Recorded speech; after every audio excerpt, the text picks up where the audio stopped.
Hey there, dive buddies, and welcome to the show. Rather embarrassingly, I have to admit that I didn't have a clue about my next guest until 2 days ago. When scrolling through some YouTube footage, I came across an episode of Whale Wars entitled From Pirate to Prisoner. Now, I've got to point out, in the last 8 years, I've spent about two-thirds of that living on islands and remote locations, so forgive me for being separated from real life, and that's my excuse. Nevertheless, I started to watch this episode and was simply amazed to see this geezer not only get rammed by a whaling vessel and watch his own boat go down, but then decide to take action in the most extraordinary way.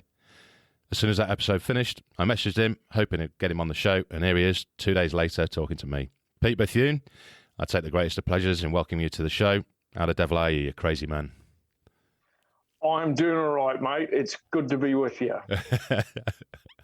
And just to clarify for those that are listening, you're on or off the coast of Costa Rica? Yeah, I've got a ship in Costa Rica, and we help the government here protect the national parks, and we do work in the jungle and a bit of work offshore and protecting fisheries and stuff. So we are busy boys at the moment. Yeah, it sounds like it. I mean, that message that we started earlier this week, and you're like, yeah, I'll come on the show. Okay, cool. When do you want to do it? Well, we're going into the jungle in a few days, so, it's either now or, sometime in the future. What the hell are you doing with fisheries in the jungle? We kind of split our time here. So our agreement with the government is we support any of the national parks, and we've got an anti-poaching dog which can track people in the jungle and hold people in the jungle. We provide that and a few lads to go and help on jungle patrols, and that's trying to stop illegal logging and especially illegal gold mining and a little bit of poaching. And then we also support them offshore in their marine protected areas where we provide a Zodiac, a rib. I've got a 45-metre ship, which is our sort of base of operations, and a $4 million Sheeble military drone that we fly for surveillance. So we kind of split our time, half in the jungle, half on shore. And every now and then, like this week, we're back in harbour doing maintenance. So you were lucky to catch me this week, mate. It looks at it. I've been whipping through your website and looking at all this stuff that you're doing. It's mental. It's absolutely mental. It's like a military operation. Yeah, mental's relative, mate. I don't see it as mental. I look at people doing a 9-to-5 job, and I think that is crazy. Like I have lived the dream over the last sort of 10 or 12 years, and I'm very lucky to be where I am. And it doesn't come easy. Like you sacrifice a few things to pursue, and especially conservation. Yeah. Conservation is always hard to make ends meet, and but I'm very blessed to be here, and I think people living in Sydney doing 9 to 5, maybe doing a rainy job, I think you guys are the crazy ones. Yeah. No, I'd agree with that. Well, you're a bit out there, though. I did a bit of digging on you. You're a bit out there too, mate. So I think you know where I'm coming from. Yeah, we got the same haircut and the same mindset, I think. There you go. So take us back then. It started, or did the conservation come from Earthrace to start with? Yeah, look, I'm an unlikely conservationist. When I left uni, I got a job in the oil industry, and I worked in the Middle East and the North Sea and North Africa. And in those days, no one had really heard of environmental science or conservation. It just wasn't on anyone's radar. And then many years ago, I was in Sydney doing an MBA at Macquarie, and the opportunity came up to finish the degree with a 20,000-word paper, which initially I thought was easier than sitting the 3 papers it was an exchange of. And 20,000 words later, I kind of became a convert to biodiesel as not a total solution for transport fuels, but as a route towards sustainability. And so I decided I'm going to do something to promote biodiesel. So I built this very cool boat called Earthrace. We fueled it on biodiesel made entirely from waste cooking oils. And we set a record for a powerboat to circle the globe. Went round in a little under 61 days. And that kind of opened my eyes to marine conservation. I spent 4 years on the sea and started to see some issues that were quite alarming for me. And towards the end of the time on that ship, I was wondering what I was going to do next. I still had a big debt hanging over my head. I'd mortgaged my house and sold my forestry block, and my loving wife was very forgiving of all that. But it's funny, once you get to work on stuff you believe in, it's very hard to backtrack and go back to selling washing machines or or doing something like that. And after that, I had this real dilemma. What am I going to do now? And I decided to have a crack at marine conservation, and that led to a sort of a 1 year marriage to sea shepherd, where I went down to Antarctica and we battled the naughty Japanese whalers who were chasing whales in those days in New Zealand and Australia's backyard. And Yeah. I look back on that time in some ways very fondly, like Antarctica was a dream come true for a guy like me to go down there and to be, not simply looking at these amazing places, but to be doing something that I believe was really constructive in terms of disrupting the Japanese whaling program. And then partway through the campaign, in what became a relatively historic event, my boat was run over by the Shonan Maru #2, which was the security vessel. So it kind of took the front off the boat. And then after a few more shenanigans, I managed to board that security boat in the middle of the night off a jet ski. And I presented the captain the following morning. I had it on a ship all night. And then the following morning, I wandered up to the bridge and I presented him with a bill for $3 million to replace the boat that he had destroyed. And then I remember the captain, he came out and he sort of looked at me, and he didn't know I'd boarded in the middle of the night. He thought I just jumped off a helicopter. He's trying to figure out how I got on a ship. You can see him looking around for a boat, eh? Oh, yeah, mate. He didn't know what was going on. And then afterwards, he popped back inside the bridge, and the door was just slightly ajar as he went in, and I slid in behind him. And talk about a party you haven't been invited to, eh? Anyway, after that, so I went back to Japan as a prisoner, which was kind of the goal all along, and it really put whaling on the map in Japan. And it was the first time the Japanese really started debating whaling as an issue. And the conclusion of most people was that, look, whaling is a nationalistic sort of activity and we support it. But during that year, whale consumption in Japan dropped 30%, and it was the first time they really heard from foreigners that it was pissing us off, and especially Kiwis and Aussies, mate. Like, I was quite dark about it, and I'm normally a relatively peaceful bloke, and that Japanese whaling was sneaking past our two countries, and whaling in what I thought of as our backyard was a little bit upsetting for me. And in many ways, that period became historic in the anti-whaling sort of movement, partway through my jail sentence, and jail there was tough. I was in a maximum security halfway through my time there. Australia's government announced court action against Japan in the International Court of Justice in The Hague. And I remember this journalist turning up, and I burst into tears, and I sort of kind of knew that was what it was going to take to stop whaling. And it took 4 years for the case to reach its fruition. It cost New Zealand Australian government something like $80 million to take the court case, and Japan lost. And then it was a few more years before Japan finally withdrew from Antarctica with their tail between their legs. But I'm very proud of the role that I played, and also that Sea Shepherd and Greenpeace and WWF and many organisations all sort of worked in their own kind of way to highlight that issue, to run protests. And sometimes our governments, they need a kick up the arse to go and do something. And in many ways, the loss of the boat, the very successful show whale wars, and Mayan Car Association in Japan sort of pushed the public opinion to reach a tipping point where the Aussie government was finally like, oh, fuck this, mate, we better go and do something. And it's a great demonstration that a lot of people think that protesting and activism and stuff doesn't work. It does have a role to play, and it's not the solution to everything. But sometimes, very occasionally, it does actually work. Yeah. The thing that I find amazing in this whole scenario is that once you're in Japan, you're arrested, you're put into prison, you're looked at like a terrorist, yet there's nothing said about the dude who clearly, on the video, veers his vessel through a ridiculous amount of degrees to make it blatantly obvious that he's just intent on ramming you when you're sitting dormant in the water. Yeah, there was a really interesting conversation I had with the first officer on the Shonan Maru. So I had 30 days on their boat, and of course it's an embarrassment for the security ship to be boarded in the middle of the night, and some white-faced turkey running around a ship all night and them not knowing. So they weren't entirely friendly towards me, but give them credit, they were certainly professional. Anyway, the first officer on one of the days, I said, why did you guys run me over? And he basically said that they thought a little bit of damage to my ship would be okay.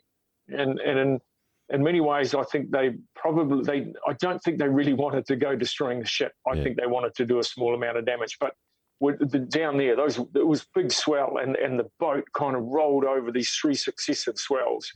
And the Shona Mare, those boats are an engineering marvel. Like they can do 23 knots.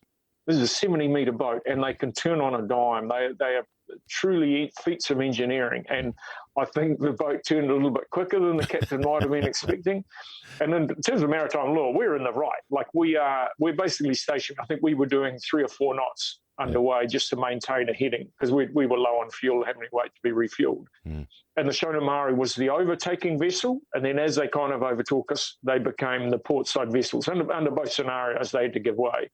But then there's another little law that says as the captain of a vessel, if you see a close quarters situation, regardless of whether you have right of way or not, you're supposed to do everything you can to get out of the collision. And so there was a Maritime New Zealand report that came in, and they laid a bit of blame at my foot, mate. And, I accepted, like we were down there, we did all sorts of shenanigans disrupting their whaling, and it was high risk. Yeah. On the one day we weren't doing anything naughty, and they come and run us over. It's funny looking back on it, though. I reckon it ended up being a pivotal day in the anti-whaling sort of movement. Like it galvanised a lot of public opinion. And I suspect if my ship hadn't been run over, I suspect Japan would still be whaling in Antarctica. Because it really did. We needed the Australian government to front up. And back in those days, boys, your government had a bit of backbone. I don't know what's happening these days, though. I'm with you, man. Completely right. If you hadn't been hit as aggressively as that, it would have been a near miss story, and that's about it. Yeah.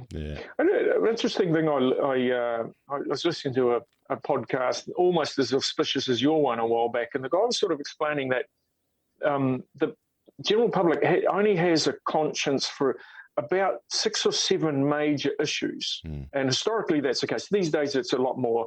There's a lot more demographics that within their own bubbles. And if you're, let's say you're a Republican voter in America, you care about abortion and gun rights and war in Iraq and various other things.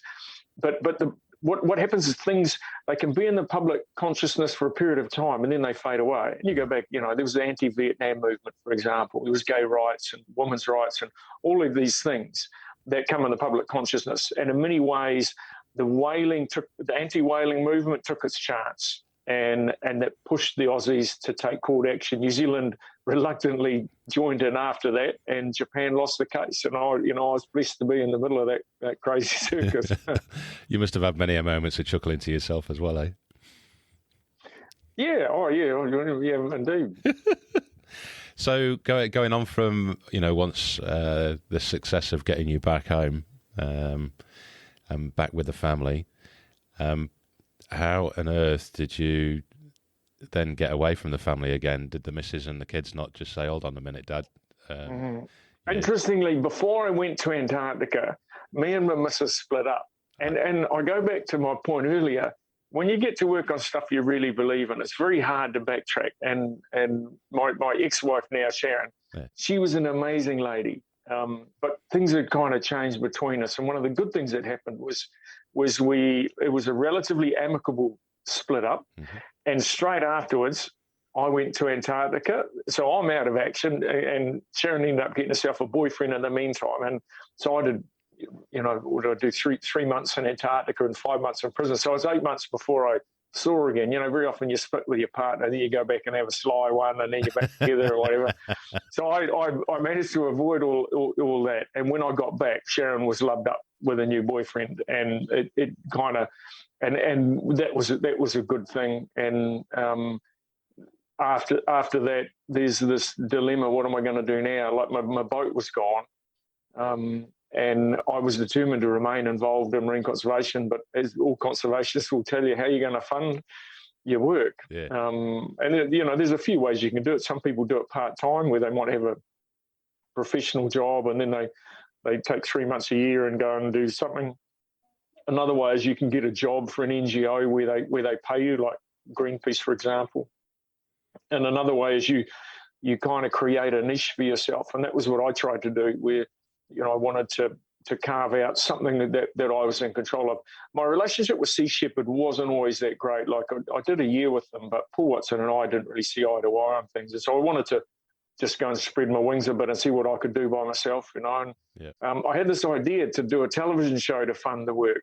Like Whale Wars, that rated through the roof. And that episode when I boarded the Shona Maru, that remains today the highest ever rating episode in Animal Planet history. I was like a D-rate celebrity for a day.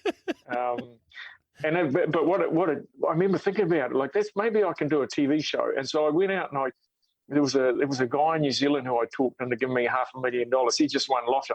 Yeah. He gave me $500,000, and I flew to Namibia with a team of former Black Ops guys, sort of Navy SEALs and Marine Recon type lads. And we broke into a De Beers diamond mine where they had seal clubbing. The seal clubbing is unrelated to the diamond mine. It's just that the diamond mine is a very secure facility, and it prevents anyone from getting in there to video or photograph these 100,000 seal pups a year that they go and kill. So anyway, we got dropped off about a couple of miles offshore, and we had no idea what was there. All I had was Google Earth, but the area was blurred in the mine. Yeah. So we got dropped off a couple of miles offshore.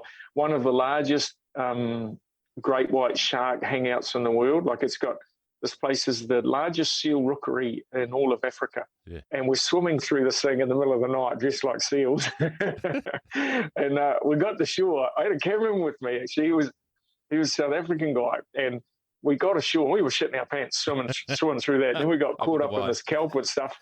And then we get ashore. I've got this guy, Jack, who was a New Zealand paratrooper. And we put our gear down, and we were just getting out of our wetsuits and stuff. Now I hear this, and I look around, and here's a jackal has grabbed my cameraman's pack, and it's starting to drag his pack off. And he had some biltong in his pack. I think the jackal could smell that. So anyway, he goes to grab the pack off the jackal, and this jackal goes like this at him, and he's like, bugger this, man. You don't pay me enough for this. And he got on the radio, and we called up Larry. I saw my Zodiac waiting a couple of miles offshore in case there were guards waiting. We call up Larry, and this guy swims back through this shark-infested water, back out to the Zodiac. So anyway, over the next 4 days, Jack and I spend our days sort of dodging patrols and trying to figure out where the seal clubbing was happening. And amazingly, on the last day, basically out of water and out of food, and these seal clubbers came to within about 200 metres of where we were sitting. Mm. And as they're coming in, I was like, man, this is your chance. Don't miss it. But you don't want to get caught. Like, Africa has a long history of shooting people in diamond mines, so you don't want to get caught there. And so and so I had Jack. I put him up on a high point to guide me, and then I had one of those sniper ghillie suit things on, and I'm crawling over these rocks and getting as close as I can. And because my cameraman had gone, I was having to do the film and everything. And it was a Canon 5D Mark III. It's quite a nice camera, but I'm sitting there adjusting it, and eventually there the thing just suddenly came into focus. I had a 400mm lens with it 2 times that. So suddenly there's like this bang. Here's these seal clubbers looking straight at me, and I witnessed one of the most horrific things I've ever seen, mate. Like I don't know how many seals they club, maybe 300 or 400. And it was a horrible thing to witness. And, I remember thinking, I'm tempted to go running down there and smack a couple of them. And, of course, I've been a fool if I had done that. I'd probably still be in prison now. Yeah. We got this amazing... Sorry, go on. We ended up with this pretty extraordinary bit of footage, and we cut an episode of television out of it. And we tried selling it to the networks, and they liked the show, but they were worried about the risk. If you get commissioned by a network, they take on that risk. And then eventually I talked to a guy in New Zealand who just won lottery, gave me $500,000. I had a court case against Sea Shepherd where I had another $500,000. Went to Costa Rica and blew it all filming a television show. But that kind of kept me going for a couple more years. Sold it to Pivot, and it got sold on to Discovery and RTL and a bunch of networks. I think it aired in about 90 countries. Some countries that did really well. We got on the national broadcaster in Germany and in Italy, but in some other countries it was on some military channel at 3 a.m. Yeah. And then, so that kept me going for a couple of years. We managed to talk Pivot, who was our US partner, into doing a second season. And that we went and filmed in Asia. And so the premise of the show is I would take former military guys and we would do what we considered hard targets in conservation. And we busted quite a few illegal logging operations, closed down 2 illegal gold mining operations. We're the first ones to put pangolin on the map. So pangolin is this kind of a hybrid animal, like the part reptilian. They've got scales like a reptile, and the mammalian, and that they've got breasts and they give birth to live young that breastfeed. And it's the most smuggled mammal in the world, and no one had really heard of it. And we came across this wildlife smuggling ring that was smuggling these poor little guys to China, and we put an operation in place. Took us about 6 weeks for that to come to fruition. So we closed down that wildlife smuggling ring. There was another one that was smuggling forest turtles. Closed them down. The pangolin. What do they use the pangolin for? It's not just for food. So the scales are used in traditional medicines to help women that are having problems lactating. So the scales are dried and come in a powder, I believe. And the meat is a delicacy, which is used in food in China, sort of thing. Yeah. It's interesting as a conservationist, the planet does pay a heavy price for China.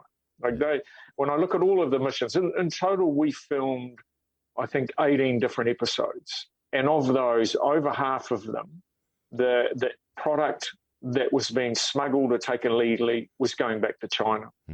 The planet is in dire straits, mate. And as you're a diver, you went to some of those places you dive in. You went there 50 years ago, and compare it now. I'm not suggesting you're 50 years, mate, but yeah, mate, just a 6-7 year span, you notice a big difference in locations. It's mental, absolutely mental. Yeah. So anyway, that was the TV show kept me going for about 6 or 7 years, I think, and then more recently our US network closed down, and that left me a dilemma. Where are you going to get your money from now, Bethune? And at the time, I had a guy who was wanting me to get involved in fisheries, and he offered to effectively buy a boat for me. Okay. And that's the current boat I'm on now is the Modoc, a former US Navy ship. And then I had the CEO of Shiva, which make military drones. He invited me to his lakefront property in Austria a couple of years ago, and I didn't really know where it was leading. Like, I knew about his drones, but I didn't sort of realise the significance of it. And at the end of the weekend, he basically said, "Look, Bethune, if you can get a ship that can land this drone, I'll give you one of these beasts and I'll train you and everything."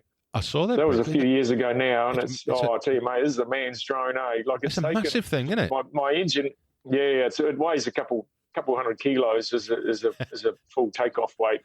You can fly it 300 or 400 kilometres. You can have live video 200 kilometres away. So, for example, I'm sitting here in Little Harbour in Golfito. I can fly this 200 k's up the coastline, and so it's a game changer in terms of conservation. Yeah. And I'm sort of finding that now. Like, historically, for you to protect national parks, you went and hired some boys out of the pub, gave them a couple guns, and send them off in the jungle, or you put them in a little boat and tell them to go and patrol an area. And for a period of time, that kind of worked. But today, the resources that illegal fishermen and hunters and miners have is quite significant. And they're all sitting there talking on telephones, and the drivers that are pushing this is quite significant now. There's, I believe there's too many people in the world. That's another issue. And so there's a lot of powerful drivers that are pushing conservation to the brink, and technology has a role to play. And if I look at what our work here in Costa Rica, certainly the drone is a key part of it. Camera traps, we're helping put a whole bunch of camera traps through the jungle here. Using radar to go tracking boats up and down the coastline. Audio traps. So there's this new technology where they put these acoustic microphones in the jungle, and they can pick up noises up to about 3 or 4 k's away. And whereas a camera trap it shows you something moving past this point. Whereas these acoustic traps, someone uses a chainsaw, drives a vehicle, starts a pump or a generator or something within, say, 3 or 4 k's, you'll hear it. So the two, in many ways, complement each other. Okay.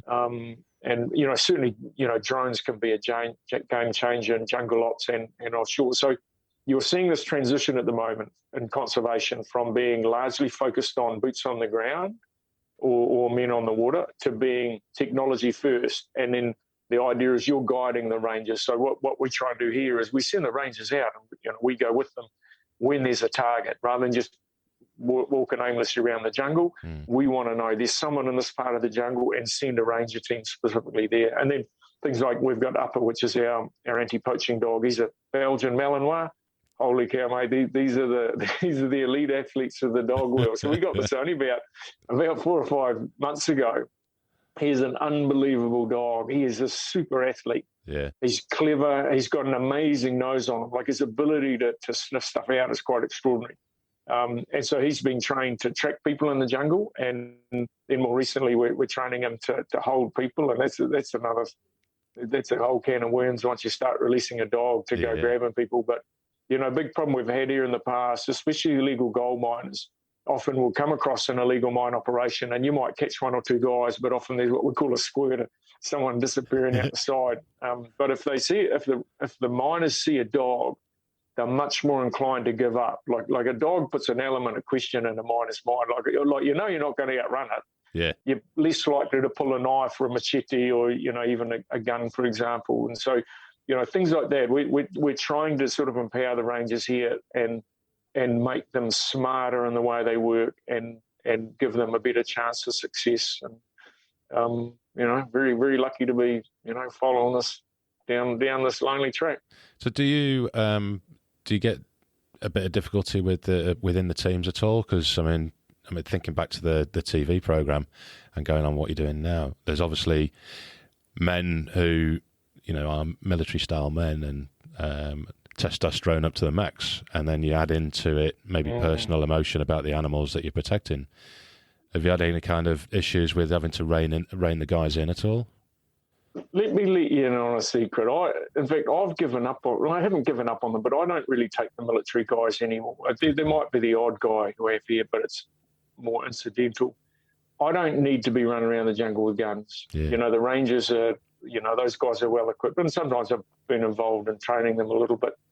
But I prefer to sort of provide the surveillance and a sort of backup. And, I try and provide a professional service here where we provide surveillance and manpower and other things. And one of the things I found, with my television show, I hired former Spec Ops guys, so Navy SEALs, SAS type lads. Most of them have a few issues going on, and it's like a double-edged sword. Like especially the Americans, like a SEAL Team 6 or a SEAL Team 2 guy, they have done a lot of serious stuff, and they pay a heavy price for it. Yeah. And PTSD is rampant through those guys. And the stories I could tell you, I probably won't. The guys are very loyal to me and served me well in the unit here when we were filming the show. But they pay a heavy price for this stuff, and often it manifests itself in angry outbursts and things like that. And so, our show, I didn't want to ever show my boys in a poor light, and so we largely left that out of the show. But trust me, there was some tough days of dealing with some people with some serious issues, highly skilled guys. Yeah. Here's something that happens. Often those guys that let's say you're in a SEAL team unit or a Marine recon, like you're a serious hardcore guy that is often told you're the best.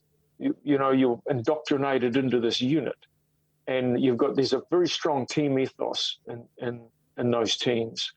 Like you at times depend on your life on this guy next to you, and vice versa. You take those guys out of there, next thing that they're back in Charlotte or North Carolina or Seattle or wherever, and they've now lost that support network. And in terms of job, if they're an officer, they've got plenty of options. But if you're a grunt in a SEAL team unit, what are you going to become, a personal trainer or go and do close body protection of some Russian squillionaire? Like, those are not the most appealing jobs when you've been an elite soldier and you come out and you're not valued so much. And a lot of them struggle with that. Yeah. And I was sort of, in some ways I gave those boys another avenue for, a very tight-knit team and somewhere where I can use your skills. The skills to go killing people are not that useful in everyday life. and you know, a lot of them kind of struggle with that. And I've got a great deal of sympathy for military people who spend a serious amount of time in difficult situations. They pay a heavy price for it, and yeah, 100% agree. I've got quite a lot of friends that are that have suffered over the years. So hats off to them all. So anyway, what was the question? I forgot. Do we have episodes on the song? You never got in between any kind of problems going on. You just stood out the way. Yeah, they were.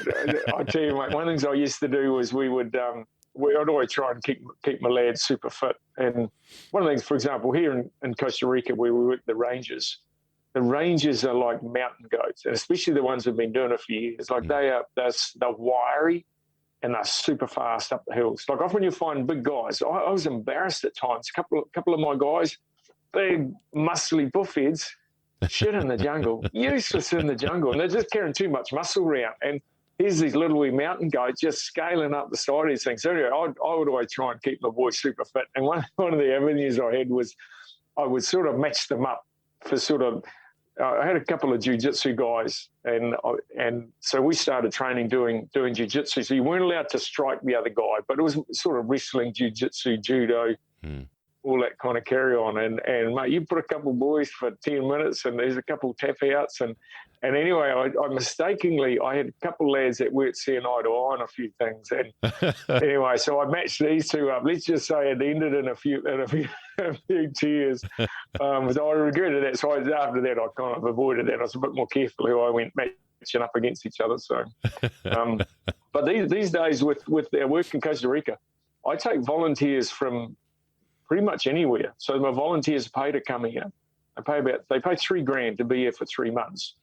And as long as they've got a good attitude and are competent, you know, I've got a couple of kids on the boat. I've got one guy here who's 20 years old.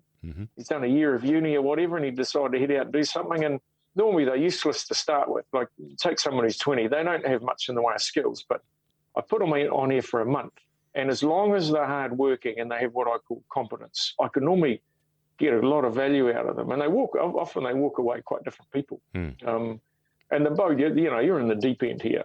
Like it's not like you're doing an apprentice trade certificate at a polytech or something. Like here, you know, day 3 you're driving the Zodiac, and 2 weeks later you're driving a rib, and you're running this 10-ton crane, and then you're having to grind the foredeck. And this kid the other day, he was he'd never used a grinder before, and I assumed he had. I mistakenly sent him up to the bow, start grinding, and then 10 minutes later he comes back and he's cut into his finger, into the bone with this grinder. So anyway, it was good training. So then I got my stitching kit out. I've done a bit of stitching in my day. So I gave everyone a lesson on how to stitch up. And so a couple of boys, we only need a lot, 4 or 5 stitches. So we all got down, and I showed the boys how to do the first one, and then talked 3 of them through how to do stitching. So they all got to go and do a stitch together. So that was good training for the lads. But I like to put people in the deep end a little bit, not necessarily injure themselves, but and sometimes some people sink and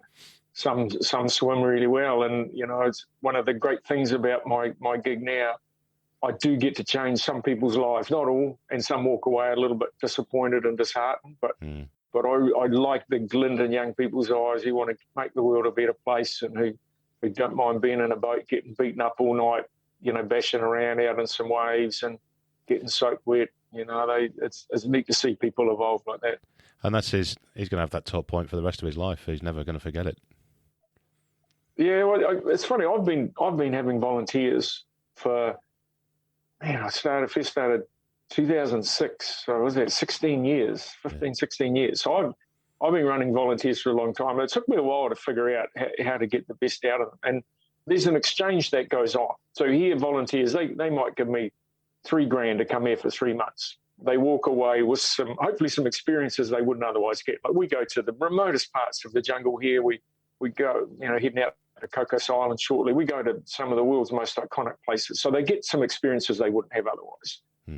They pick up some skills that normally might take them years to go getting. You know, and here you get pushed a lot from day one. And so a lot of them do walk away with different skills. But the best thing they walk away with, I call it problem solving. And in life, people who are effective at doing stuff, they're good problem solvers. Just about anything we want to try and do, you're solving problems. But a lot of people, they struggle getting a flat, and they struggle, with things that some people might consider quite basic. So on here, I encourage all my people, you need to solve problems. So don't bring me problems. You need to solve problems. And every time you go solving a problem, it's a job off my Earthrace sort of thing. And I've had some super awesome people who have come into this ship, and they walked away quite different people. You're in a lucky position to be able to see that. And a lot of them still keep in touch. Every now and then I go hit them up for a few bucks to help me on the next operation through. You still owe me for when I taught you how to grind concrete. That time I put 5 stitches in you, I didn't give you the bill. Indeed. So what's the plan, Pete? Because you from Costa Rica, are you mainly staying within Costa Rica, or are you doing? We're here. We're in Costa Rica probably till about Christmas. Our agreement with the government was for 1 year, and that expires in August. But the new minister who's come in, they're talking about extending that out till next year. But my feeling is by Christmas, we'll probably be doing the same kind of thing, and hopefully by then we've largely sorted out the fisheries here and got the national park marine reserves all tidied up. The idea is that we train up the rangers, encourage them to get their own tracking dog, and then we'll be moving on most probably. There's a couple of interesting. First one is Galapagos in Ecuador. They've got serious issues with the Chinese boats over there at the moment. Interestingly, the Chinese are coming into Costa Rican waters as well. Or there's some recent intel we got from a source here was saying that the Chinese are coming into Costa Rican waters. So we might be taking a look at that at some stage. And then also Isla de Mapeo has a similar problem with foreign boats fishing illegally there. That's part of Colombia.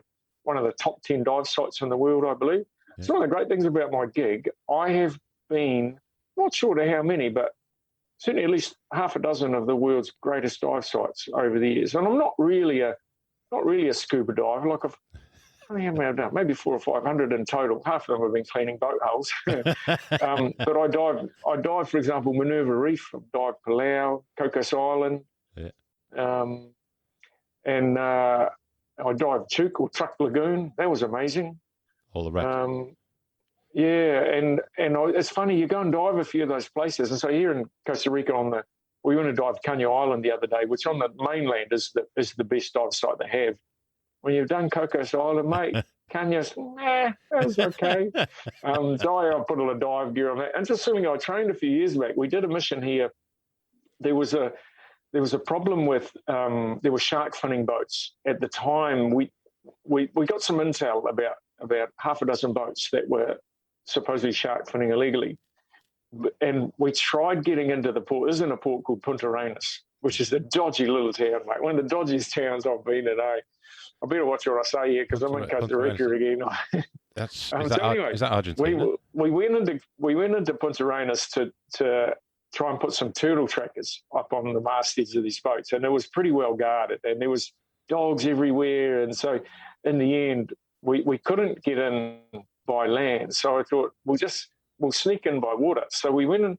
I had a company, OMG, in Italy, who make military rebreathers. Yeah. These are oxygen-only rebreathers. So anyway, they gave us a couple of these rebreathers. They had a German guy come and train us. So we were training out at Caño Island on these oxygen rebreathers. Quite a techie bit of kit, actually. You kind of got to know your stuff to use them. Anyway, we managed to bumble our way through that. And next thing, so at like 2 a.m, with very early versions of those underwater DPVs.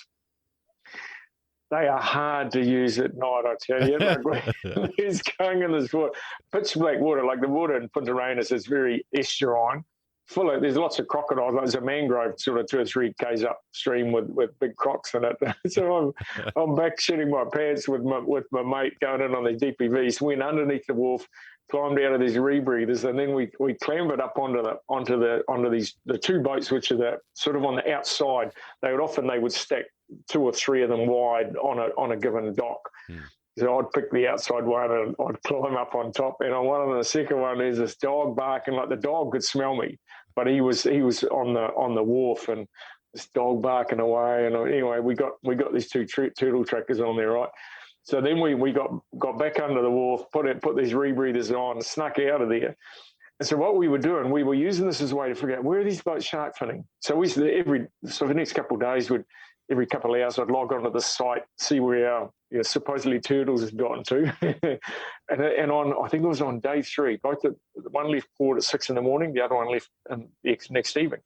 And they start heading offshore. Like, where are they going? Like, shark finning is a coastal thing. Like, they don't really catch sharks in oceanic conditions. So where are they going? And the next day I come out, they're heading to Cocos Island, all the way to Cocos Island. And so that really put in play another crazy mission. So now we knew there was shark finning happening at Cocos Island. Yeah.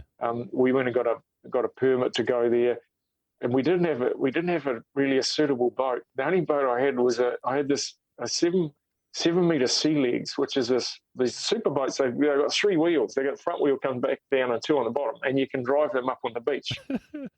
But they're not really an ocean-going vessels. This is like 300 nautical miles offshore, and we didn't have enough.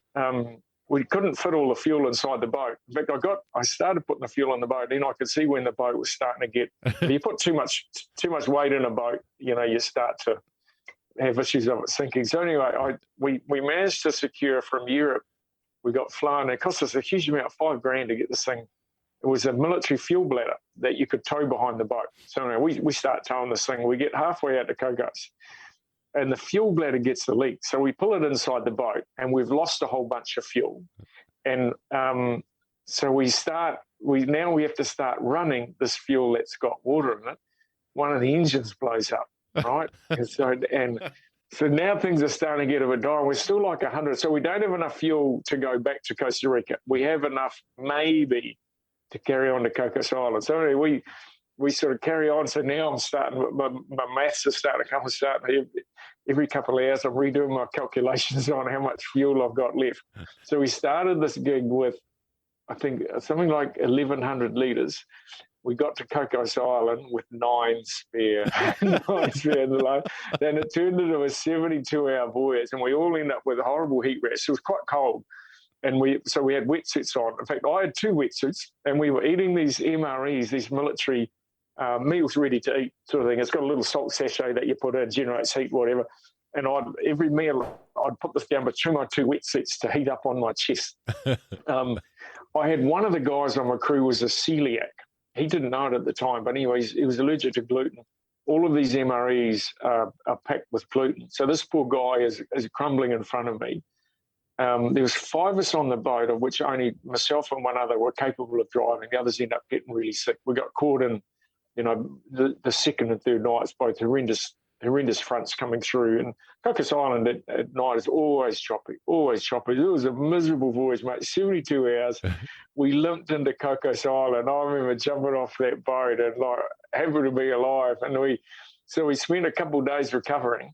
And then, so now we didn't have very good satellite connection. So we didn't really know what was going on with these boats. We're only going to ping from those boats about every 4 hours, these 2 shark finning boats. And the pings we did get, they were generally hanging out at 12 nautical miles offshore. So we went out the next night, managed it. So we can't get our boat up on the plane, right, without the risk of blowing. The second engine started having problems as well, right? So anyway, we go out chasing these boats. And the first night, we couldn't really understand what was going on. Second night, it suddenly took into place. What they were doing, there's about 1.5 knots current that slides past Cocos Island. Mm-hmm. What these longliners would do, and there was quite a few of them, like maybe 8 or 10 of them there, they would drive in a row, and they would sweep sort of past the island like this, dropping their long lines. And then they go and wait outside. So they're only in the marine reserve for a very brief period of time, laying the long lines. And then they just sit outside. Oh, yeah, we're just pulling our long lines in. Yeah. And so it was on the second night, which was our last night there. The following day, we had to get going. So anyway, so they did a run at about maybe 7 in the evening. And so at the end of the run, I saw where they went, what's going on? They picked their lines up, and then right on daybreak, they went in to do a second run. And we came in, and all we had to do was video them inside the marine reserve to bust them. And so we caught 7 of them. And the last guy, so the first boat we busted, suddenly they're all on the radio, and you see billows of smoke as all these boats start scattering everywhere. And we ended up the last guy, we got him just with about 1 mile still inside the marine reserve. So we caught 7 boats in one night, which was which is pretty cool.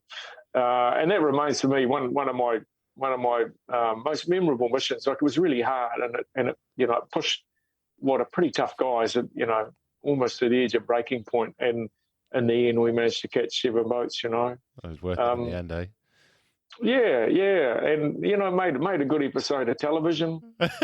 Television's been an interesting thing. Like, often I've sort of got a saying, we're all sort of prostitutes in our own way, and television in some ways sort of, I had to prostitute myself a bit. Like, there were some missions that I wanted to do that there was the television had no interest in it.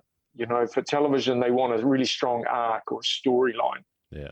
And people love animals. And for example, there was a big trade in these a type of tree out of Africa that was being exported to the States and China and everywhere. And the networks were like, what's this tree nonsense? We don't care about some little tree that's being stolen. We want pangolin and penguins and fluffy animals, sort of thing. And so, so in some ways I didn't do all the missions that I wanted, but we did manage to highlight some issues that I thought were really important, and we certainly closed down quite a few wildlife smuggling rings or people doing naughty stuff. And been a crazy ride, mate. Well, I think it's fair to say you've saved a lot of animals and you've pissed a lot of people off, which is great. Yeah, pissed a lot of people off, and made a lot of people quite happy too. Yeah.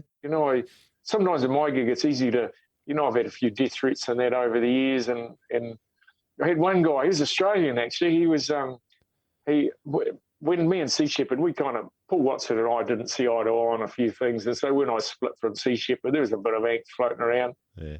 And this guy, he sent me a message on Facebook, and he said, Bethune, there's nowhere to run, nowhere to hide. I'm coming to get you. So anyway, I replied to him. I said, here's my address. Bring your A game, pal. And then I posted it on my wall. And so then it was, it was like World War III opening up with all my homies getting stuck into him. And eventually he ended up closing his page down in the end. But look, when you're involved in conservation, you do piss a few people off, and but a lot of people, I think increasingly conservation is becoming accepted, especially amongst younger people, sort of old people. I think when people who are maybe 70 or 80 these days, they sort of were raised when conservation and environment wasn't an issue at school, when, you cared about communism and interest rates and security and things like that. Those days have changed, and now you take a kid of 20, the bulk of them do have a really good sense of the environment and our place in it. And it's one of the reasons I'm optimistic about the future. I think there's so many people coming through who do give a shit about the planet and who want to make it a better place. And we just got to get all these old people out of the way. Old people like me, mate. Steady on. I'm in your age bracket. I'm not old yet. So where's it all leading to, Pete? We've got, I saw on the website, you've got that sexy looking boat, Earthrace 2. That's my long game. So I had one of the great things about Earthrace, it was an extraordinary boat. So this will test your geography. So we started off in Portugal, crossed the Atlantic, through the Panama Canal, all the way across the Pacific to Australia, down the coast of Australia as far as Hobart and over to Auckland. We did all of that on one tank of fuel. Bloody hell. That tri-hull wave-piercing hull form is extremely efficient. And it's not just a hull form, it's also you've got to, the right propellers and drive training, gearbox and everything. And the boat was amazing for opening people's eyes. And you couldn't walk in and look at that boat and not think, holy shit, that is cool. Like the boat had a real presence about it. And it was really easy to make stuff happen when I had that boat. When I look at what I'm doing now, this ship is not ideal. Like, it's slow. Like, I had, the other day, we had 2 engines running and we hit 10 knots. Everyone's like, woo, double figures. And so there's certainly some boats that get away from us these days that we're unable, where, if whatever reason we can't get them in the rib, might be too rough or might be too far away to start with. So a lot of my offshore stuff, this boat's very limited. Also, the flight deck is not perfect. And so my long game is I want to build a tri-hull wave piece about 60 metres long the designers, I don't know if you know how boats are measured and stuff. So they have the official length of a boat. Yeah. It's a complex calculation, and it's not from the stern to the bow. It's roughly from sort of the stern, but the bow is 80% of the height of the main deck level. So by being creative, you can build a 60-metre boat that's classed as a 45-metre. And that matters when, for example, for you to take any boat over 45 metres into a marine reserve, you need a special permit. Gotcha. For you to come into port, you need a pilot on the boat. If you go over 45 metres, it's so much more restricted. So I want to have a boat that's 44.9. So I'm going to have a 60-metre long boat that is only 44.9 official length. The other one that's quite curious is the way they measure the weight of boats. So they have what's called the gross registered tonnage. It is based amazingly when Britain used to transport coal, and it's effectively how much coal could you fit inside this ship, and it's a tonnage of coal.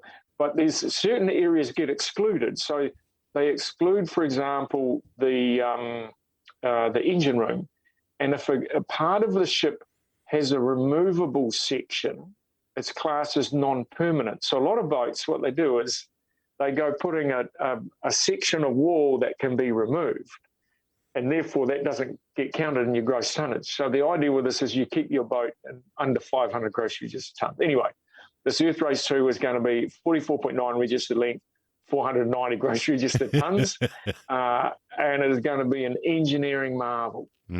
There's the smaller ship, $15 million. Kind of what my plan is, I'm trying to prove myself in what I do here, and I'll keep doing this gig for another couple of years. Sooner or later, a big hitter is going to look at our work and say, I'm going to back that guy and write him a check for $15 million. That is my long game.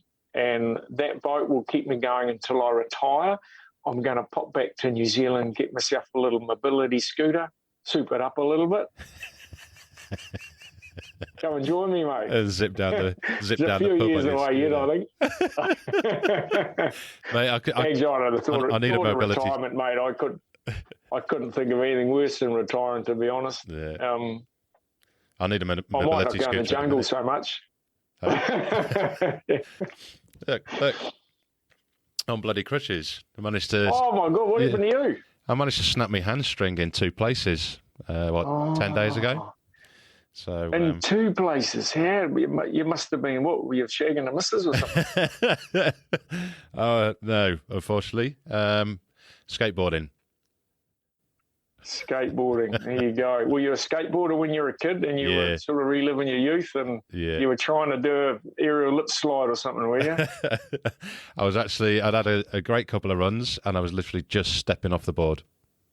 And the easiest bit. We had I was a skateboarder when I was a kid, and we built a ramp, and we had a driveway that went through a 2-car garage, like 2 cars end on end, and then another concrete bit out the back half. And at the bottom of that concrete, so you had a run of about 40 metres downhill, and we built this ramp. So we went around the neighbourhood and stole a whole lot of pallets and stuff. Went and talked Dad into getting us a couple of sheets of plywood. So we built this quite cool skateboard ramp, actually. Speaking of crutches, I was on crutches a bit earlier this year. I got bitten by a fer-de-lance snake. What do you know snake? about a fer-de-lance? A fer-de-lance, so the deadliest snake in all of Central South America. Like they kill a lot of people. Yeah. There was a ranger here a couple of years ago. He got bitten by one of these. He was dead in 10 minutes. Anyway, we were doing a patrol up in Pedras Blancas National Park. It was more of a recon, actually. We were often, if we're going to operate in an area, we go in initially just with a small team of 2 or 3, and we just see what sign there is of people. Was there any signs of logs being dragged out? Any sign of dogs, which is normally a sign of hunting sort of thing. So anyway, it was just a recon to see what activity's going on. And we were often in the jungle here. It's the easiest way to travel is either up a creek bed or a watercourse or on a ridge line. It's very difficult to go in the middle.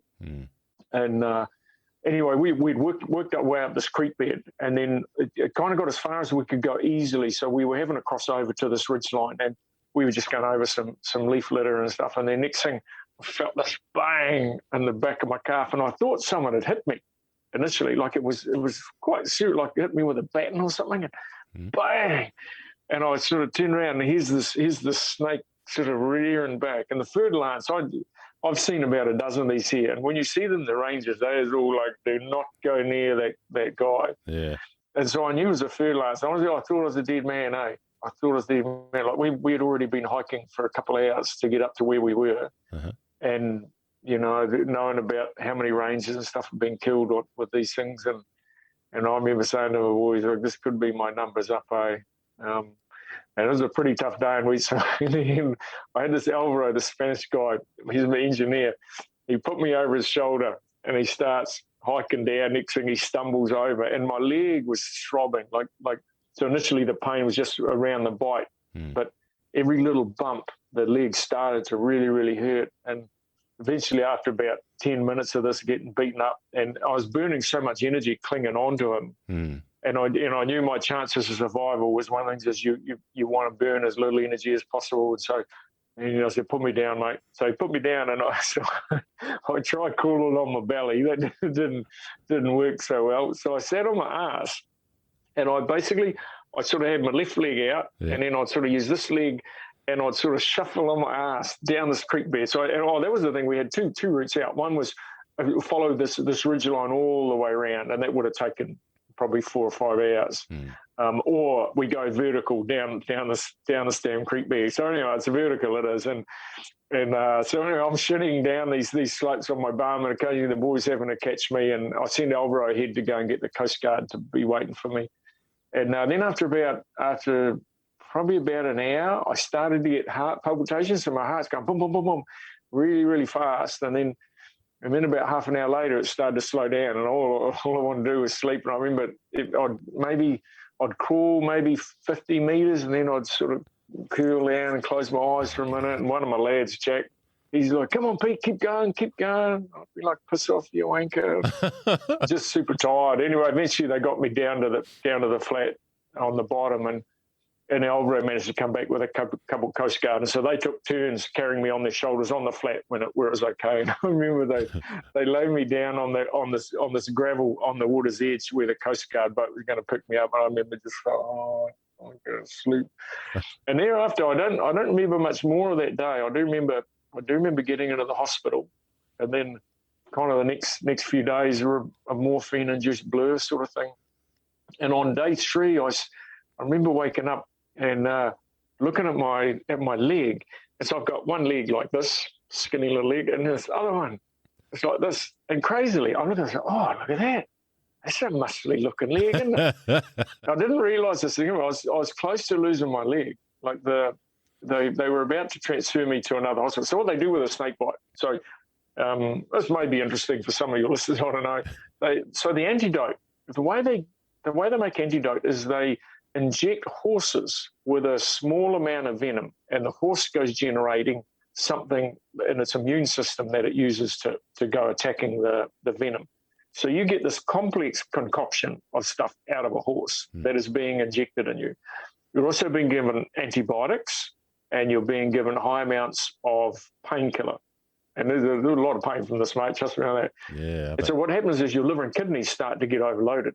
And so they're monitoring your vitals, and when they start to see your liver and kidney going down, there's too much stuff going in there, and they start cutting back on certain things. Anyway, the doctors put in me 15 ampules. So when they start administering the antivenom, they wait to see that the swelling stops. So once you've been given enough, normally the swelling will stop. And so as they're administering it, they start off, they put like 3 or 4 in, and then another one, and my leg just kept growing and growing and growing, and like it was, I in terms of girth, like probably at least double the size of my other leg. And the doctor, he said afterwards, he said we put the most antivenom in you that I've ever seen, 15 ampules.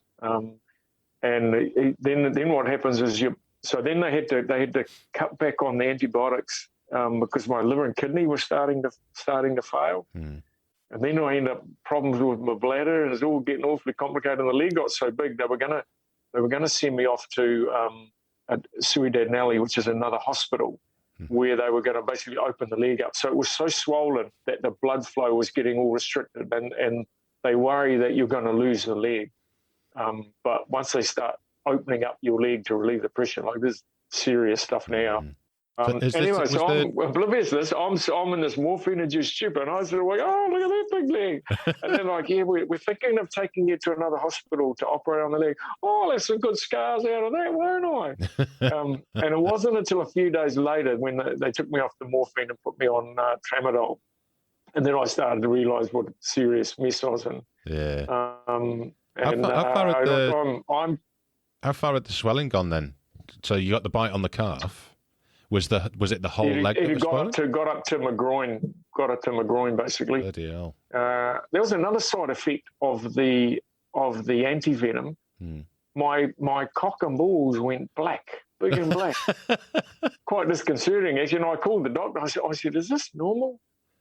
So, yeah, that's right with that. Oh, the other thing with the antivenom too, so what your body does, so you've got all this toxic shit in your body, and your body's trying to dispose of it in different ways.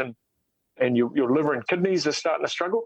A lot of it, some of it comes out your back. So my back opened up with all these like pustules of stuff. So I'll be sitting there lying on bed, itching away, and pass me that broom. There was an orderly there who's sort of, his name was Rodolfo. Rodolfo, pass me that broom. Sitting there, scratching your back, scratching my back, pop. Every now and then you manage to get one in the pop.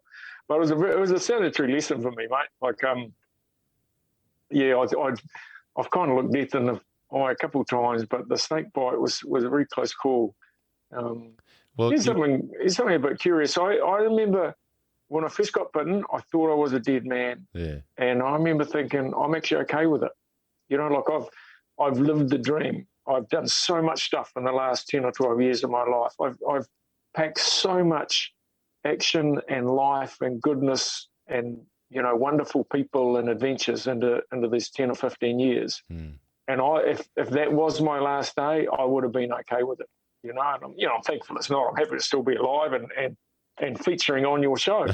But it was an interesting space to be in, where if this is my last day, I'm okay with that. And I'm happy to be out the other side.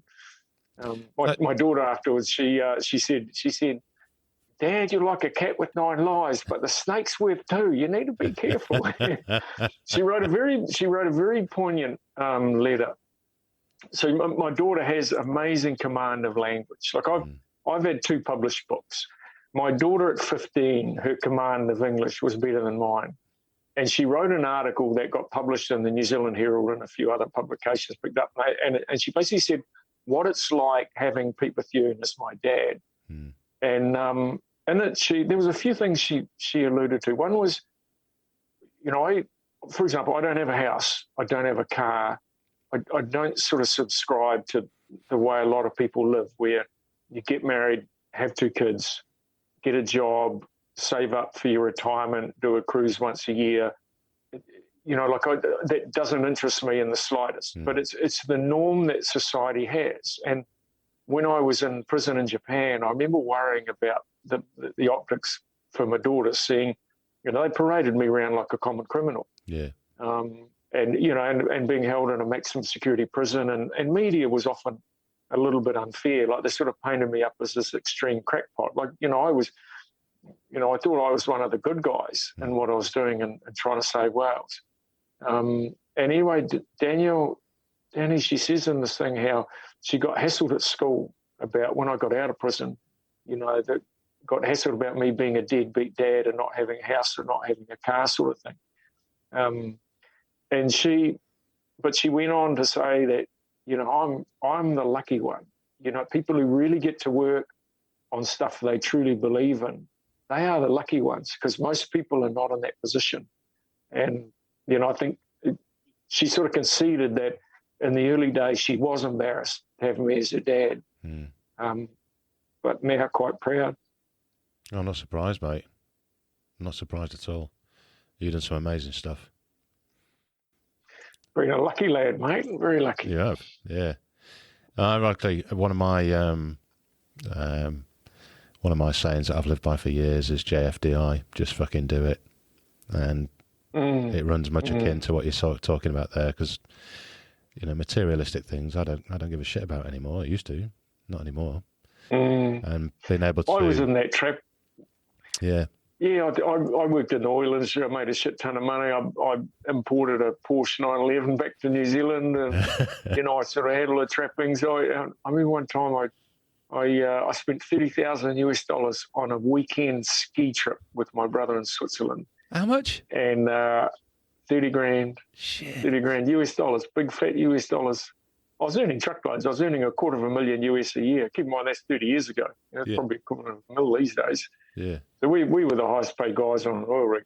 And trust me, mate, I could spend money like a drunken sailor in those days. We hired one time they gave us a travel allowance, and it was about 30 grand a year that you could only spend on travel.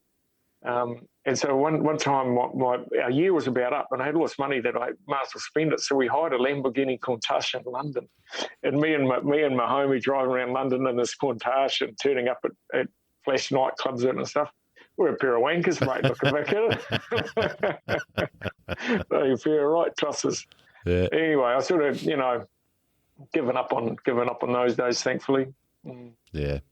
No, and right choice. So what's your daughter doing now? Is she doing anything with the English, or is she? She is. She works as. She's got a very strong humanitarian streak about her. Here's something. She was still at school, and she was going to take. I think it was her year after finishing school. She's like, Dad, there's some needy children in the Philippines that need me. I'm going to work in an orphanage, and I need you and Mum to go splitting the airfare, thanks. What? What's this not? I'm going to work in an orphanage. They need my help, sort of thing. So next thing, straight out of school, packed her bags, and went and did 4 or 5 months working at an orphanage for free in the Philippines. You want your kids to grow up with big hearts. And I tell you, Danny, my daughter has an enormous heart on it, and she cares very deeply about issues. In some ways, maybe she's a little bit like me in that regard, and that she cares about issues and is determined to make a stand on things. She would the Chinese embassy, they must have a filing cabinet dedicated to my daughter. She was forever sending them things about pandas and the dog meat trade and all the other things that China does. And a letter that goes to an embassy becomes an official document, and the embassy has to go reporting it to the superior powers. There's a filing cabinet in the Chinese embassy in Wellington dedicated to my daughter. I'm sure of that. These days she works so she does sort of human resources management. So she works for a company that helps people sort of find employment, and she does psych tests and that. She graduated top of her class. She got a master's in psychology. You want your daughters to go. Psychologist, she analysed you then. Oh, mate, I said, come and have a go with my lads, mate. There's a field day of psychology to be had here. But she, in fact, she has helped us a few times. I had a few crew that she ran her psych tests on. So they use, there's different, like, for example, Myers-Briggs, and there's various evaluation tools you can use these days to try and figure out whether people are suited to the role or not. And so she's helped us out with a few of those. And and my other daughter, but Danny, so she's got, I think, the passionate side of things and caring about things, but do not put her in a boat that doesn't have a hot shower, for example, or that's going to end in tears. Whereas my other daughter, she is so resilient. Like, they're traveling around Vietnam on about $5 a day. Vietnam went into lockdown, right? So I don't know if you heard, there's this thing, Corona, going around. Vietnam locked down early and all the gringos left. My daughter and her partner about the only white people left in all of Vietnam. So now they're earning top dollar teaching English because there's no English speakers left in the country hardly. Yeah, so anyway, they make cream and make an heaps of money living on $5 a day. And I think their plan is that they're going to saving up for maybe a 35, 40-foot boat to cross the Pacific. And I haven't told them they're crossing the wrong way. If you want to go across the Pacific, you're better off doing the Atlantic first and then coming right around. Yeah. Anyway, that's another story. Hey, well, if they start travelling through Southeast Asia, hit me up. I've got a lot of contacts. Have you? They can. There's a lot of stop-offs. Be careful what you offer, mate. People often say to me, if you're in Charlotte, just hit me up when you're coming through. I'm there the following weekend, mate, knocking on your door. Remember that promise? Mate, well, if you ever come to Sydney, we've got to go for a beer, that's for sure. I lived in Epping for a few years, actually. Oh, yeah? In fact, Australia was where I took up spearfishing. It wasn't really big in New Zealand. So I lived in Sydney was about 2002 to 2005, thereabouts. And one of my mates, he was a spearfisherman over there. I went out with him. I thought, well, this is a good lark. And I remember, so it was sort of the start of my spearfishing days. I don't do much these days. Too busy saving wildlife, mate. Busy lad. Yeah. Happy days. Right, mate. I think we'll wrap it up there. We've covered a fair bit of ground, and I don't know about you. I need my breakfast. Over there, you've got to be. Are you going to head out on patrol tonight or anything like that? No, the entire week we are in harbour, anchored up. I've got the boys doing a bit of maintenance on the boat. We take turns cooking dinner. Tonight we've got Josh cooking. He's actually quite a good cook. So we've got a couple of cooks that are not the best. And often they need a little bit of guide. Are you sure you want to go putting that many chilies in that? Sort of thing. But this week anchored up all week, which is nice. It makes a change because the patrols are relentless. Like last week was just about all maritime stuff and out in a boat till 4 a.m, getting beaten up by choppy waves. And here it's in the wet season now, and so generally it starts raining 2 or 3 in the evening, 2 or 3 in the afternoon. Certainly by 5 it's normally raining, and it gets windy, and it is not pleasant being out on a boat 2 a.m, getting beaten up by waves, windy, choppy. I sound like I'm moaning, don't I? You sound like you're getting a little bit older, mate. Mate, the years are ticking over now. But anyway, so last week got beaten up a lot. This week is kind of nice to chill out. And then next week we're back in jungle stuff, which will be good. So our dog, getting him back in the jungle, which will be cool. Yeah. What's the things that are going on? What's the things that you're heading out for in the jungle? Can you say what you're heading out to the jungle for? Or? Yeah. So the thing in the jungle here, so at the moment we're in the south of Costa Rica. The biggest problem they have here is illegal gold mining. So they have these guys go in the jungle and they mine. Normally it's creek beds, and they cause a lot of erosion. Like you get some of the mines here have been running them for years. We caught one guy, man, was it 2013, and the guy had been mining this thing. In fact, there was a team of 3 of them. They'd been mining it for 3 years, and the amount of destruction, like what. Previously, there's like this meandering sort of little creek bed with nooks and crannies and lots of wildlife.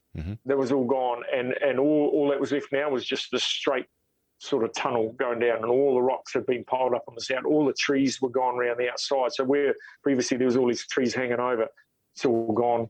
But the worst thing about the mining is they live off the wildlife. So that if you're going in there for 6 months, you might take in some coffee, some pasta, some spices, but they're shooting the agouti, the tapir, the peccary, the deer, all of the wildlife that would be, for example, prey for a jaguar or a puma. They're eating all of that. And then once that's cleaned out, then they start going further down. Now they're shooting little wee guinea pig things. And so what happens then, there's a double whammy for things like the puma and jaguar.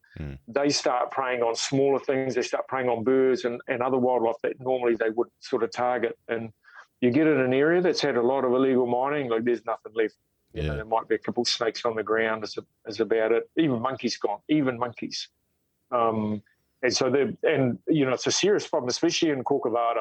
Corcovado is one of the world's greatest national parks, and it is under siege from illegal mining at the moment. Like there was an analysis that came out about 6 months ago. Is they believe there's somewhere between 100 150 illegal miners operating in there at the moment, and that's hard to catch. To catch a big jungle. And that's things like the drone and having a tracking dog, and that can help us be more effective. Do you ever get thinking outside the box a little bit here? But do you ever get governments that are just like half-arsing it, that don't really know what's going on and don't really care? Yeah, there's plenty of governments that are negligent. I would suggest. Costa Rica is not one of them. Like their government here is very proactive. I can call up the vice minister or the minister for the environment and have a chat to them if we need assistance on something. But there was a boat quite a few years ago now. I busted one in Liberia.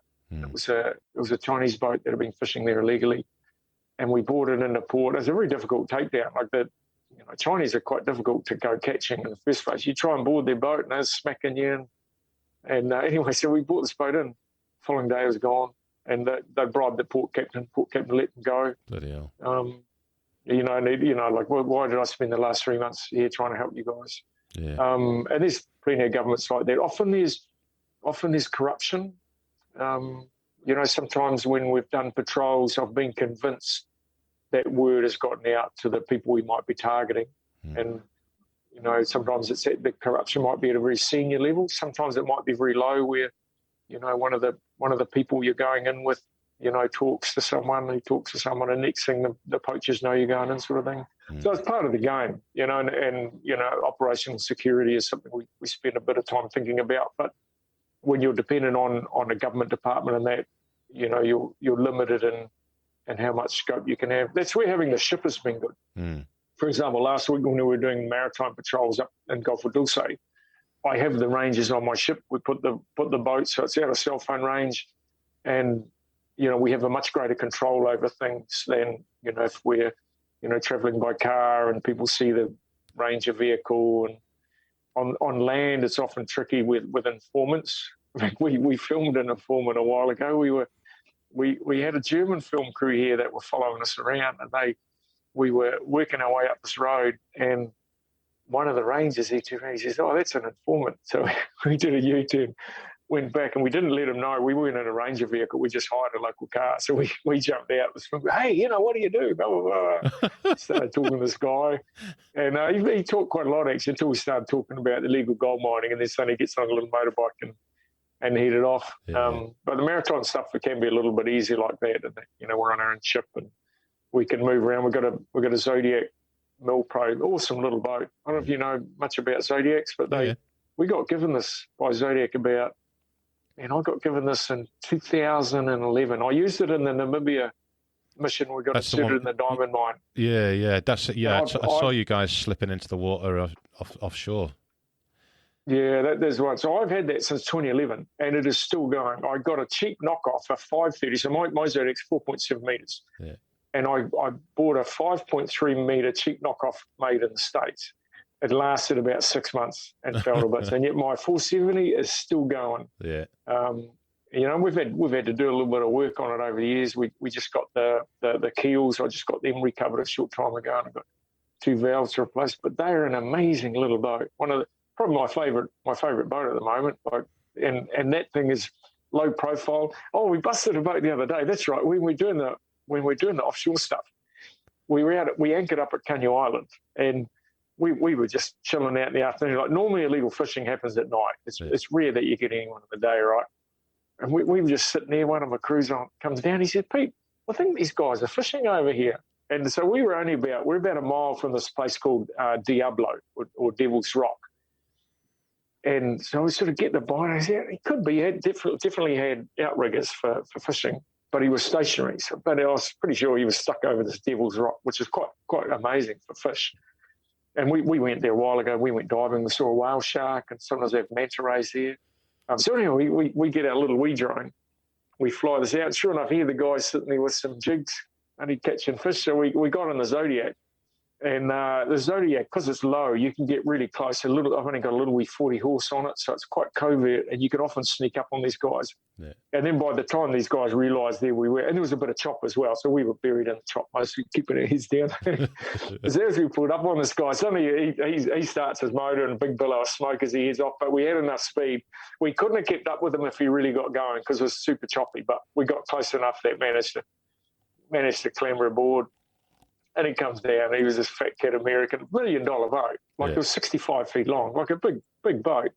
Probably had $20,000 worth of fishing gear on the back deck. Like, he had the latest, most expensive, all super long braids and 1,000 lures and jigs and all this equipment. And anyway, he's, if I'd known it was a marine reserve, I wouldn't be fishing here. I was like, yeah, why did you head off as soon as you saw us coming, mate? Yeah. And I tell you, it's funny. Like, a lot of the illegal fishing here is a fair chunk of it is local people, and often they're just trying to feed their family. And I have a degree of sympathy for them.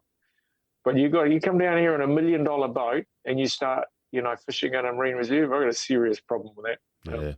anyway, so I posted him all over my Facebook page. Well, he's quite well known in Costa Rica now, apparently. And I'm not sure. I think he's probably going to be prosecuted, but the prosecution here, it takes a while for it to work its way through.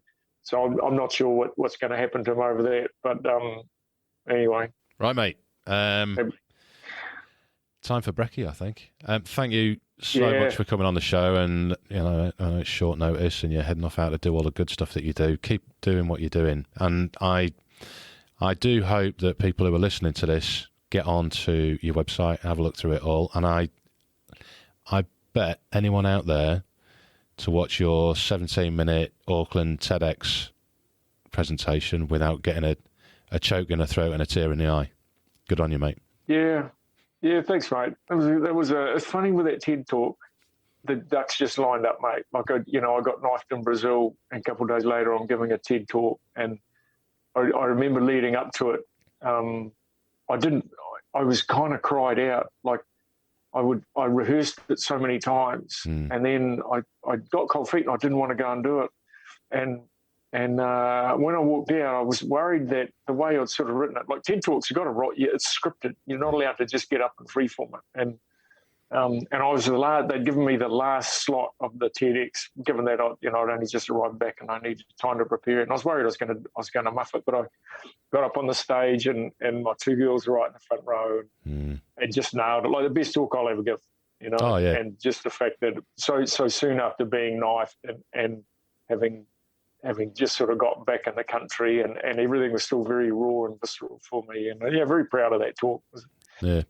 I've watched one I'll ever give. I've watched a lot of TED Talks, dude, and I've got to say that's the best one I've ever seen. Well done.